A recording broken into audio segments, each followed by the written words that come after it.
আজকের আমার পতিদেব আর আমার মা বাবিকে সঙ্গে করে নিয়ে চলে যাচ্ছি গোড়েরহাটে, কারণ আমাদের ঘরে টাইলস বসাবো, সেই জন্য টাইলস দেখতে। তো এখানে শুনেছি একটা বড় দোকানে খুব সুন্দর সুন্দর টাইলস পাওয়া যায়। তো সব থেকে দামি কোম্পানি শুনলাম কাজারিয়া, আরও কিছু আছে জনসন, বিভিন্ন রকম। তো আমরা সব রকম ঘুরে ঘুরে দেখছিলাম। তো এখানে খুব সুন্দর সুন্দর টাইলস দেখতে পাচ্ছি। তো আমার এর মধ্যে কোনটা ঠিক পছন্দ করবো না ঠিক করে উঠতে পারছি না, এত সুন্দর সুন্দর কালারগুলো, আর প্রত্যেকটা এত সুন্দর গ্লেজি, না তোমাদেরকে কি বলবো, এতই মানে ভালো লাগছে, যেটা দেখছি সেটাই চোখে লেগে যাচ্ছে। তো কোনটা নেব একদমই ঠিক করে উঠতে পারছি না। তবে সব কিছুর মধ্যে সাদা কালারের টাইলসগুলো সব থেকে পছন্দের লাগছে।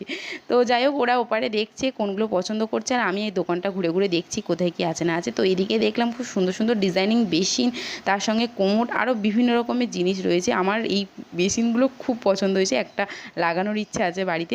তো যাই হোক, সব শেষে একটা অফ হোয়াইট কালারের টাইলস পছন্দ করে বাড়িতে চলে এসেছি, আর তার দুদিন পরই টাইলস লাগাতেও চলে এসেছে। তো কেমন লাগছে তোমরা কমেন্ট করে জানিও। Bye bye.